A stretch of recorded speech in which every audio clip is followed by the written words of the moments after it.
మంచి ఒక medical tourism కి ఒక భాగం అంటే మన ఎంవి ప్రసాద్ ఐ స్టూడెంట్స్ కూడా నాకు చాలా సంతోషంగా చాలా గర్వంగా అనిపిస్తుంది.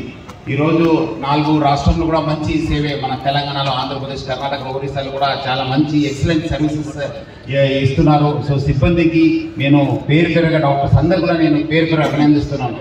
అంతకుముందు ఇక్కడ మాట్లాడినప్పుడు డాక్టర్ శిరీష మేడం చెప్తున్నారు, డాక్టర్ చంద్రశేఖర్ గారు చెప్తున్నారు, ఇట్లా ప్రపంచవ్యాప్తంగా కూడా చాలా మందికి గ్లోకోమా డిసీజ్ ఉందని చెప్పి కూడా చాలా మందికి తెలియదు. చాలా మంది 40 years పై ఉన్న వాళ్ళు కూడా చాలా మందికి తెలియదు.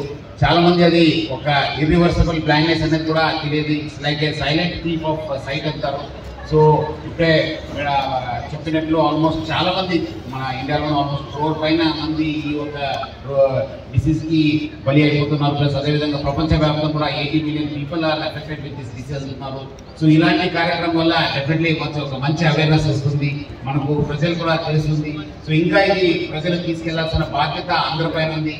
మా వైపు ఆర్టీసీ యాజమాన్యతను కూడా ఎంవి ప్రసాద్ ఐ స్కూల్ యాజమాన్యతను కూడా చేయగలిగి మన బస్ స్టాండ్లో, మన బస్సెస్లో మన సిబ్బంది కూడా ఈ అవేర్నెస్ తీసుకోవడం కూడా మా ఊళ్ళో కృషి చేస్తారని చెప్పి హామీ ఇస్తూ ఒక మంచి కార్యక్రమం ఏర్పాటు చేసిన శిరీష మేడం, చంద్రశేఖర్ గారు, సిబ్బంది అందరూ కూడా నేను పేరు పేరుగా అభినందిస్తూ సెలవు తీసుకుంటాను. Thank you.